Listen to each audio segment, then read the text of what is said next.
नारायणं नमस्कृत्यं नरं चैव नरोत्तमं देवीं सरस्वतीं व्यास ततो जयमुदीरयेत्। कस्तूरितिलकं ललाटपटले वक्षस्थले कौस्तभं नासाग्रे वरमौक्तिकं करतले वेणुं करे कङ्कणं सर्वाङ्गे हरिचन्दनं सुललितं कण्ठे च मुक्तावली गोपस्त्रिय परिवेष्टित विजयति गोपालचूडामणिः वासुदेवसुतं देव कंसचाणूरमर्दनं देवकी परमानंदम कृष्णं वंदे जगद्गुरुम। आज আমরা যে আলোচনা প্রসঙ্গে উপস্থিত হয়েছি সেইটি হলো আগামী 16ই বৈশাখ 30শে এপ্রিল বুধবার শুভ অক্ষয় তৃতীয়ার আলোচনা প্রসঙ্গে। এই অক্ষয় তৃতীয়াটি কি, প্রথমে আমরা সেই সম্বন্ধে সাধারণ একটি ধারণা আমরা আলোচনা করে নিই। সেটি হলো কি, আমরা প্রত্যেকেই এই বিষয়ে জানি যদিও, তবুও এই বৈশাখ মাস হচ্ছে অত্যন্ত পবিত্র মাস, ভগবানের অত্যন্ত প্রিয়। তার মধ্যেও কৃষ্ণপক্ষ অতীত হওয়ার পর যে শুক্লপক্ষটি উপস্থিত হয়, সেই শুক্লপক্ষের বিশেষ কিছু দিন আছে ভগবানের অতীব প্রিয়। তার মধ্যে একটি প্রিয় তিথি হলো, সেটি হলো শুক্ল তৃতীয়া তিথি, যেটিকে আমরা অক্ষয় তৃতীয়া বলে জানি। এই তিথিতে বিশেষ কয়েকটি পূর্বে ঘটনা ঘটেছিল। এই তিথিটি পূর্বে এই একাধিক অতি পবিত্র লীলার সাক্ষী, যা সাধারণত চট করে দেখা যায় না। একটি তিথির মধ্যে এত লীলা সমন্বয় খুব কম তিথির মধ্যেই পাওয়া যায়। প্রথম এই তিথি থেকে শুরু করে সত্যযুগ প্রারম্ভ হয়েছিল। এই অক্ষয় তৃতীয়া সেই জন্যে খুবই বিখ্যাত। দ্বিতীয়ত, কলিযুগের অন্নগত প্রাণ, আর এই অন্নের মূল যে উপাদান স্বরূপ শাস্ত্রে যেটি বলছে, পুরাণে যেটি বলছে, সেটি হলো যব। এই যব থেকেই সমস্ত প্রকার শস্যের উৎপন্ন হয়েছে। এই যব প্রজাপতি ব্রহ্মা প্রজার পালনের জন্যে এই অক্ষয় তৃতীয়ার দিনেই নির্মাণ করেছিলেন। আর এই অক্ষয় তৃতীয়ার দিনেই ভগবতী পতিতপাবনী সুরধনী গঙ্গা তিনিও কিন্তু মর্তলোকে আবির্ভূত হয়েছিলেন। বিষ্ণু পাদার্ঘ সম্ভূতে গঙ্গে ত্রিপথগামিনী ধর্মদ্রবীতে বিখ্যাতে পাপং মে হর জাহ্নবী। যার নাম স্মরণ মাত্রই মানুষ সকল পাপ থেকে উদ্ধার লাভ করতে পারে, সেই ভগবতী সুরেশ্বরী গঙ্গা তিনি কিন্তু এই অক্ষয় তৃতীয়া তিথির পুণ্য লগ্নেই পৃথিবীর মধ্যে অবতীর্ণ হয়েছিলেন। তো সেইটি হলো আরেকটি বিশেষ তিথি। এই অক্ষয় তৃতীয়ার দিনেই কিন্তু কি হয়েছিল না, ভৃগু কুলোদ্ভূত ভগবানের একটি অবতার, যার নাম হচ্ছে পরশুরাম অবতার, তিনিও কিন্তু এই অক্ষয় তৃতীয়ার শুভ তিথিতেই আবির্ভূত হয়েছিলেন 21 বার ক্ষত্রিয় নিধন করার উদ্দেশ্যে, জগতের মধ্যে ধর্ম স্থাপনের উদ্দেশ্যে। এই পরশুরাম অদ্যবধি কিন্তু যমুনোত্রীর যে বিশাল পর্বত রয়েছে তার মধ্যে কিন্তু তপস্যায় মগ্ন। তিনি আজও কিন্তু এই ধরাধামের মধ্যে অবস্থান করছেন। তো তারও শুভ আবির্ভাব তিথি হচ্ছে এই অক্ষয় তৃতীয়া শুভ লগ্নে। আর এই অক্ষয় তৃতীয়ার দিন থেকেই কিন্তু আমাদের কি হয় না, ভগবান শ্রী জগন্নাথ দেব, যিনি কলিযুগের প্রত্যক্ষ ভগবান, সেই ভগবানের শুভ রথযাত্রার যে প্রারম্ভ সেটি কিন্তু হয়ে যায় এই অক্ষয় তৃতীয়ার দিনেই। এই অক্ষয় তৃতীয়ার শুভ দিনেই কিন্তু বদ্রীনাথ ভগবানের কপাট উন্মোচন হয়। এই শুভ অক্ষয় তৃতীয়ার দিনে কি হয় না, এই শুভ অক্ষয় তৃতীয়ার দিনে কিন্তু ভগবান শ্রী গোবিন্দের গৌড়ীয় বৈষ্ণবগণ তথা সমস্ত বিশ্ববাসী 21 দিনব্যাপী চন্দন যাত্রা উৎসব করে থাকেন। তো এই এত সব পুণ্যতিথির কারণে এই শাস্ত্রে বিশেষ এই তিথিটিকে অক্ষয় তৃতীয়া বলা হয়েছে। অর্থাৎ এই দিনে যাবতীয় যা শুভকর্ম আমরা করব, শুধু শুভকর্মই নয়, যেহেতু অক্ষয়, তো সেহেতু যদি পাপ কর্মও করি তাহলে সেই উভয় প্রকার কর্ম, অর্থাৎ শুভকর্ম এবং পাপ কর্ম, দুই কর্মই কিন্তু আমাদের অক্ষয় সুখ অথবা দুঃখ প্রদান করতে সমর্থ। তো সেই জন্যে আমরা তো কেউই সাধারণত দুঃখ চাই না, সুখী আমরা সকলে আশা করি। এবং এই সুখের অভীষ্ট গন্তব্য এক একজনের কাছে এক এক রকম। ভক্তগণ চান ভগবানের সান্নিধ্য লাভ করা, এবং যারা গৃহস্থ তারা চান স্বর্গ আদি লোক এবং জীবদ্দশায় সুখ। তো তাদের প্রত্যেকেরই কিন্তু এই অভীষ্ট পূর্ণ হতে পারে এই বৈশাখ মাসের শুক্লপক্ষের তৃতীয়া তিথি অর্থাৎ শুভ অক্ষয় তৃতীয়া তিথিতে যদি আমরা কিছু শাস্ত্রোক্ত কর্ম করে থাকি।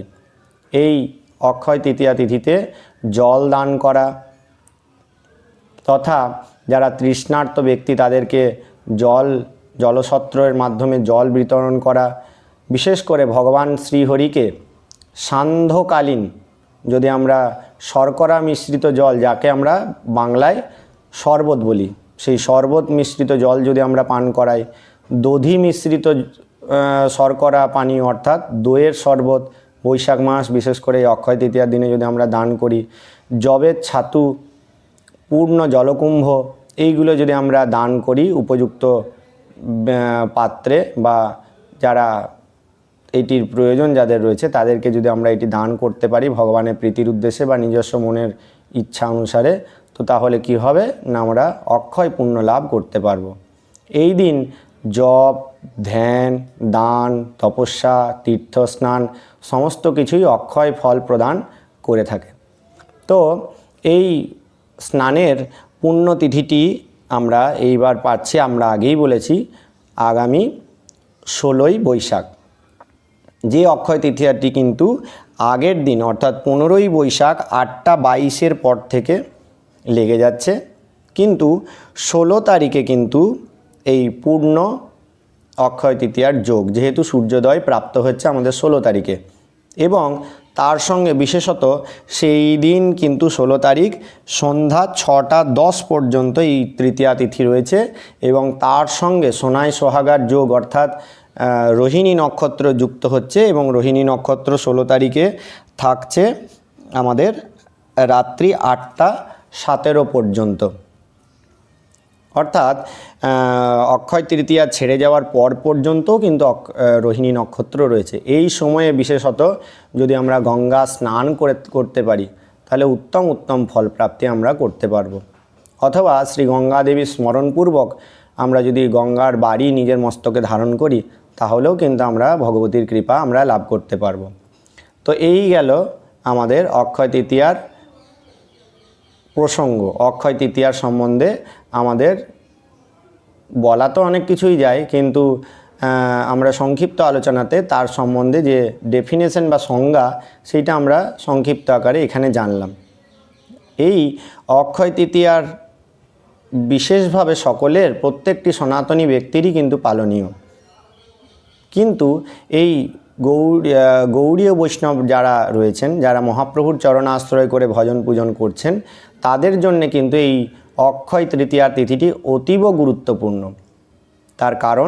তার কারণ হচ্ছে মহাপ্রভু নররূপে নারায়ণ রূপে অবতীর্ণ হয়েছিলেন আজ থেকে প্রায় 550 বা 530-32 বছর আগে।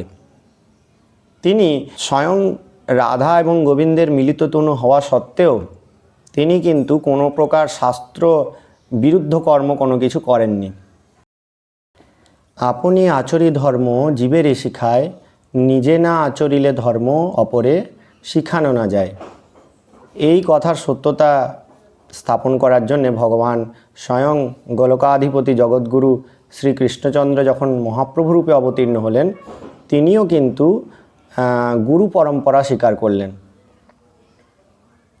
মহাপ্রভুর গুরুদেবের নাম হচ্ছেন শ্রী শ্রীমৎ ঈশ্বরপুরী, তার গুরুদেবের নাম হচ্ছে শ্রী শ্রীমৎ মাধবেন্দ্রপুরী। এই মাধবেন্দ্রপুরী এই অক্ষয় তৃতীয়া বা চন্দন যাত্রার গৌড়ীয় বৈষ্ণবদের যে লীলাটি রয়েছে, যে যাত্রাটি রয়েছে তার মুখ্য প্রবর্তক। তিনি চৈতন্য চরিতামৃতের 4th পরিচ্ছেদে মধ্যম লীলার মধ্যে বর্ণনা আছে, তিনি একদা বৃন্দাবনের মধ্যে গোবর্ধন পর্বতের তটে গোবিন্দকুণ্ডের অতি সন্নিকটে একদিন তিনি বসে আছেন। সেইখানে লীলাময় গোবিন্দ একদিন কি করলেন না, তাকে উপযুক্ত পাত্র বিচার করে তার মাধ্যমে স্বপ্নাদিষ্টের মাধ্যমে তিনি সেই কুঞ্জ থেকে একটি ভগবানের পৌত্র ব্রজনাভ কর্তৃক নির্মিত একটি যে শ্রী বিগ্রহ সেটি পুনরুদ্ধার করালেন এবং তার যথোপযুক্ত সেবা রাগের ব্যবস্থা তিনি করলেন। মাধবেন্দ্র পুরী ভগবানের প্রত্যক্ষ নির্দেশে, প্রত্যক্ষ আদেশে তিনি কিন্তু সেই গোবর্ধন পর্বতের শিরোভাগে এই গোপালকে স্থাপন করলেন, যে বিগ্রহকে এখন বর্তমানে আমরা নাথদ্বারের মধ্যে শ্রীনাথজি রূপে দর্শন করতে পারি। তার স্থাপন হওয়ার পর 2 বছর অতিক্রান্ত হলেও ভগবানের সেবা অতি সুন্দরভাবে সুস্থিরভাবে চলতে লাগলো। 2 বছরের মাথায় ভগবান শ্রী গোবিন্দ তিনি কি করলেন না, মাধবেন্দ্র পুরীপাদকে পুনরায় একবার স্বপ্নাদিষ্ট করলেন। তিনি বললেন যে গোপাল কহে পুরী আমার তাপ নাহি যায়, মলয় চন্দন লেপ তবে সে জুড়ায়। ভগবান স্বপ্নাদেশের মাধ্যমে বললেন যে হে মাধবেন্দ্রপুরী, তুমি আমার উপযুক্ত সেবা আদি এখানে ব্যবস্থা করেছো, কিন্তু এতদিন পর্যন্ত যেহেতু আমি এই কুঞ্জের মধ্যে মৃত্তিকার মধ্যে ছিলাম, তো তাই আমার দেহের এখনও কিন্তু যে তাপ সেটি এখনও জুড়াচ্ছে না। তো তুমি এই আমার তাপ জোড়াবে কিভাবে না, তুমি দক্ষিণ ভারতের উদ্দেশ্যে অর্থাৎ উড়িষ্যা দেশের উদ্দেশ্যে তুমি গমন করো, সেখান থেকে মলয় চন্দন এবং কর্পূর এনে আমার যদি শ্রীঅঙ্গে তুমি লেপন করো তবে আমার কিন্তু তাপ জোড়াবে। মলয় আনো যাইয়া নীলাচল হইতে, অন্য হইতে নহে তুমি চলহ তরিতে। বললে অন্যকে দিয়ে নয়, তুমি নিজেই গিয়ে নীলাচল পুরীর থেকে এই মলয় চন্দন সংগ্রহ করে নিয়ে এসো। লীলাময় গোবিন্দ এর মাধ্যমে বিশেষ লীলা প্রকট করবেন, তার ইচ্ছাতেই ভগবানের এই রকম নির্দেশ। তো নির্দেশ পাওয়া মাত্রই মাধবেন্দ্র পুরীপাদ তিনি এই কার্যের জন্যে তার উদ্দেশ্যে গমন করলেন এবং গমন করতে করতে নীলাচলে আসবার আগে তিনি রেমুনকে গিয়ে গোপীনাথকে দর্শন করলেন। এইখানে একটি আলাদা একটি লীলার বর্ণনা আছে যে ভগবান কিভাবে গোপীনাথ তার ভক্তবৎসলতা রূপ প্রকাশ করলেন এবং কিভাবে গোপীনাথ মাধবেন্দ্র পুরীপাদকে নিজে চোর উপাধি ধারণ করেও ভক্তবৎসল গোবিন্দ আমাদের তাকে ক্ষীর প্রসাদ প্রদান করলেন, ক্ষীর প্রসাদ পাওয়ালেন এবং নিজে ক্ষীরচোরা গোপীনাথ যিনি ব্রজের রাজা, তিনি আজ ভক্তের জন্যে চোর উপাধিও ধারণ করতে কুণ্ঠাবোধ করলেন না। তিনি হয়ে গেলেন বলো বলো ক্ষীরচোরা গোপীনাথ কি জয়। তো এই ক্ষীরচোরা গোপীনাথ রূপে তিনি প্রকাশিত হলেন। এর পরবর্তীকালে তো এইভাবে যখন ভগবান শ্রী গোপীনাথ তিনি তার শ্রীবিগ্রহের মধ্যেই তার ভক্তের কৃপা করার জন্যে এক লোটা ক্ষীর তিনি চুরি করে রাখলেন এবং জগতে সেটা প্রচারিত হলো যে মাধবেন্দ্র পুরীপাদ এমনই ভক্ত যার জন্য স্বয়ং গোবিন্দ বিগ্রহরূপে ক্ষীর চুরি করেছেন। তো এই কথা রটে যাওয়াতে কি হলো না, চারিদিকে মাধবেন্দ্র পুরীপাদকে দর্শন করার জন্যে লোক দলে দলে আসতে লাগলো। কিন্তু যারা প্রকৃত ভক্ত হবে তাদের কাছে কিন্তু যশ মান প্রতিষ্ঠা এই 3 শুকরই বিষ্ঠা অর্থাৎ শুকরের বৃষ্ঠার তুল্য হবে। মাধবেন্দ্র পুরীপাদ এটি চাইলেন না, তাই তিনি সেই রাত্রের মধ্যেই কিন্তু সেখান থেকে নীলাচলের উদ্দেশ্যে গমন করলেন। আর এই নীলাচলেও কি প্রকৃত ভক্তের শুদ্ধ গন্ধ কি আটকে থাকবে? সেখানেও কিন্তু রটে গেল যে সেই মাধবেন্দ্র পুরী নীলাচলে ভগবানের জন্য চন্দন সংগ্রহ করার জন্য এসেছেন। তো সেই পরম ভক্তকে পেয়ে পুরীর যিনি গজপতি মহারাজ তৎকালীন তিনি কী করলেন, অত্যন্ত যত্নের সহকারে অত্যন্ত শ্রদ্ধার সহকারে তাকে পুরীর শ্রী জগন্নাথ দেবের দর্শন করালেন এবং তারপরে কিছুকাল সেখানে অবস্থান করার পর 2টি ব্রাহ্মণকে সঙ্গে দিয়ে প্রচুর পরিমাণে কর্পূর, প্রচুর পরিমাণে চন্দন, মলয় চন্দন তাকে নিবেদন করলেন যে আপনাকে নিয়ে যাওয়ার দরকার নেই, আপনি এনাদেরকে নিয়ে যান, এরা হচ্ছে আমার বেতনভোগ কর্মচারী, আপনাকে পরিশ্রম করতে হবে না। তো মাধবেন্দ্র পুরীপাদেরও মনে মনে ইচ্ছা ছিল যে আবার যখন বৃন্দাবনে ফিরে যাচ্ছি একবার রেমুনকের গোপীনাথকে আরেকবার দর্শন করে যাই। রাত্রিকালে যখন তিনি রেমুনকের গোপীনাথকে দর্শন করতে গেলেন তখন সেইখানেই কিন্তু অতি রাত্রি হয়ে যাওয়ার কারণে সেইখানেই রাত্রিকালটুকু তিনি অবস্থান করবার উদ্দেশ্যে সেখানে রয়ে গেলেন। ঘটনার চক্রে সেই দিন পুনশ্চ গোপীনাথ আরেকবার কিন্তু মাধবেন্দ্র পুরীপাদকে স্বপ্ন প্রদান করলেন, অর্থাৎ স্বপ্নাদেশ প্রদান করলেন। কি বললেন না, সেই রাত্রে দেবালয়ে করিয়া শয়ন, শেষ রাত্রি হইল পুরী দেখিল স্বপন। সেই রাত্রে গোপীনাথ পুনরায় ভগবানের স্বপ্ন দর্শন করলেন। গোপাল আইসে কহে, শুনহ মাধব, কর্পূর চন্দন আমি পাইলাম সব, কর্পূরের সহিতে ঘষি এসব চন্দন, গোপীনাথের অঙ্গে সব করহ লেপন। ভগবান বললেন যে হে মাধবেন্দ্র পুরীকে তিনি আদর করে মাধব বললেন, হে মাধব, তোমাকে আর কষ্ট করে এই চন্দন কর্পূর বৃন্দাবনে গিয়ে শ্রীনাথের যে গোপাল, সেই গোপালকে কিন্তু তোমাকে দেওয়ার প্রয়োজন নাই। আমি এখানে গোপীনাথ রূপে সেই গোপালই বিরাজ করছি। তো এই শ্রী বিগ্রহেই যদি তুমি চন্দন এবং কর্পূর লেপন করো, তার মাধ্যমে বৃন্দাবনের গোপালও কিন্তু সন্তুষ্ট হবে। আমাদের গৌড়ীয় পরম্পরায় একটি খুব ভালো সিদ্ধান্ত আছে, সেটি হলো কি না, বলা হয় বিগ্রহ নও তুমি সাক্ষাৎ ব্রজেন্দ্র নন্দন। এইভাবে কিন্তু আমাদের সেবা করার বিধান আমাদের পূর্বোক্ত যারা আচার্যগণ আছেন তারা কিন্তু প্রদান করে গেছেন। তো মাধবেন্দ্র পুরীপাদকে সাক্ষাৎ ভগবান বললেন যে বিগ্রহের মধ্যে কোনো তুমি ভেদ দর্শন করো না। যে বিগ্রহ বৃন্দাবনে রয়েছে আর যে বিগ্রহ আমাদের প্রত্যেকের দেব মন্দিরে দেবালয়ে রয়েছে, ঘরের মধ্যে রয়েছে, তাদের মধ্যে কোনো ভেদ নাই। দেখতে গেলে প্রত্যেকেই কিন্তু সেই একই গোবিন্দ, কিন্তু আমাদের মধ্যে সেই ভাব থাকে না। তো যাই হোক, এখানে সাক্ষাৎ ভগবান লীলাময় হরি তিনি এই লীলার মাধ্যমে দেখাচ্ছেন যে তার মধ্যে সত্যিই কোনো ভেদ নাই। তো চৈতন্য চরিতামৃতে বর্ণনা হচ্ছে যে গোপীনাথ সাক্ষাৎ স্বপ্নে দর্শন দিয়ে তিনি বললেন যে এইখানেই দাও, তাহলেই কিন্তু হয়ে যাবে। গোপীনাথ আমারে সে একই অঙ্গ হয়, ইহার চন্দন দিলে আমার তাপক্ষয়, দ্বিধা না ভাবিও না করিহ কিছু মনে, বিশ্বাস করি চন্দন দেহ আমারও বচনে। ভগবান বললেন যে তুমি দ্বিধা করো না, তুমি এসেছিলে তো বৃন্দাবনের গোবিন্দকে শীতল করার জন্যে, কিন্তু সেই বৃন্দাবনের গোবিন্দই কিন্তু আমি রেমুনকে গোপীনাথ রূপে বিরাজ করছি। তো তুমি যদি এখানেই আমাকে চন্দন অগরু কর্পূর মিশ্রিত যে সুগন্ধ শীতল অনুলেপন যদি আমার শ্রীঅঙ্গে করো, তাহলেই কিন্তু আমি সন্তুষ্ট হয়ে যাব। এই চিন্তা করে ভগবান কি করলেন, মাধবেন্দ্র পুরীপাদের মাধ্যমে আমাদের প্রত্যেককেই এটা নির্দেশ করছেন যে আমরা যদি শ্রীমন্দিরে শ্রীবিগ্রহে বা তীর্থে গমন করতে অপারগ হই, তাহলে আমাদের ঘরের মধ্যেই কিন্তু যদি ভগবানের শ্রীমন্দিরে বা শ্রীবিগ্রহে বা আলেখ্যে যদি আমরা সেই সেবা করি, তাহলে সেই সেবা কিন্তু অবশ্যই ভগবান কিন্তু গ্রহণ করবেন। ভগবান গীতাতেও কিন্তু সেই একই কথা বলেছেন, পত্রং পুষ্পং ফলং তোয়ং। কিন্তু সেটার একমাত্র যেটি শর্ত সেটি হলো কি না, অনন্য চিন্তায় স্মাং, অনন্য চিন্তার দ্বারা কিন্তু আমাদের ভেদ বুদ্ধি রাখলে কিন্তু ভগবান এটি গ্রহণ করবেন না। ভেদ বুদ্ধি শূন্যভাবে যদি আমরা এটি করি, তাহলে কিন্তু অবশ্যই আমরা সাক্ষাৎ ব্রজেন্দ্রনন্দনকে সেবা করার সৌভাগ্য ঘরে বসেই আমরা লাভ করতে পারবো।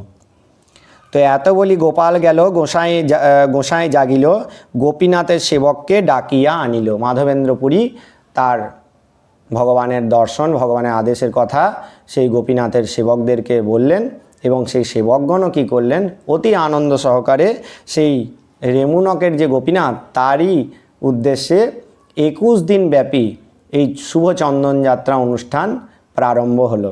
বলো বলো, চন্দনযাত্রা মহামহোৎসব কি জয়। এই চন্দন বৃক্ষটিও কিন্তু ভগবানের শ্রীঅঙ্গ থেকেই উৎপন্ন। যদি কখনো সময়ের বা সুযোগ হয়, তাহলে আমরা এই চন্দন বৃক্ষের মাহাত্ম্য এবং চন্দন বৃক্ষের উৎপত্তি সম্বন্ধেও আমরা জানব। ঠিক আছে, তো এই মতন মাধবেন্দ্র পুরী রেমুনকের থেকে কি করলেন না, প্রত্যহ এই চন্দন যাত্রা করলেন। এই চন্দন যাত্রার বিধি, ভগবানকে অপরাহ্নের পর চন্দন দ্বারা সুশোভিত করা হয় এবং রাত্রিকালে শয়ন দেওয়ার আগেই সেই সমস্ত চন্দন কিন্তু আবার অপরশ করে দিতে হয়। সেই সম্বন্ধে আমরা রাধারানীর কৃপায় একটি ভিডিও আনতে চলেছি। আপনারা সকলেই যদি আশীর্বাদ করেন তাহলে অতি দ্রুত এই ভিডিওটি আমরা আপলোড করতে পারবো। তো কি হলো না, মাধবেন্দ্র পুরী প্রত্যহ চন্দন পরায় যাবৎ হইল অন্ত, তথাই রহিল পুরী তাবৎ পর্যন্ত। ভগবানের আদেশ মতন মাধবেন্দ্র পুরী এই অক্ষয় তৃতীয়ার দিন থেকে শুরু করে আগামী 21 দিন পর্যন্ত ভগবানকে সুন্দর চন্দন বেশে সুশোভিত করলেন এবং ভগবানের শ্রীঅঙ্গ শীতল করলেন। অদ্যবধি সেই লীলা করে গোড়ারায়, কোনো কোনো ভাগ্যবান জীব দেখিবারে পাই। তো তারই আমরা পদাঙ্ক অনুসরণ করে আমরা প্রত্যেকেই ভগবানের শীতলতা প্রদান করার জন্যে, ভগবানের সেবা সুখ অনুভব করার জন্যে, দেখুন ভগবানের কোনো কিছুই প্রয়োজন নাই, কিন্তু এই মনুষ্য জীবনের একমাত্র সার্থকতা হচ্ছে ভগবানের সেবা সুখ অনুভব করা। তো সেটা যদি আমরা করতে চাই তাহলে কিন্তু এই বিশেষ যে তিথি সেটাকে আমাদের হেলায় হারালে চলবে না। আমাদের এই তিথির থেকে শুরু করে আগামী 21 দিন পর্যন্ত ভগবানকে শ্রীঅঙ্গে চন্দন উল্লেপনের মাধ্যমে ভগবানকে শীতল করার যে সৌভাগ্য, সেই সৌভাগ্য আমাদের গ্রহণ করতে হবে নিজেকেই। কারণ এটি যদি আমরা করতে পারি, ভগবান শীতল হলে আমাদেরও কিন্তু ত্রিতাপ জ্বালা সেইটাও কিন্তু আমাদের প্রশমিত হবে। তো চলুন আমরা সকলে মিলে ভগবান শ্রী গোবিন্দ নারায়ণের শ্রীচরণে এই অক্ষয় তৃতীয়ার শুভ চন্দনযাত্রা উপলক্ষে আমরা তার সেবা করবার মানসিক সংকল্প গ্রহণ করি। এইখানে রহিল গ্রন্থ আনন্দলহরী, প্রেমানন্দে বল জয়, নিতাই গৌর হরি। বলো ভক্তবৎসল ভগবান কি জয়।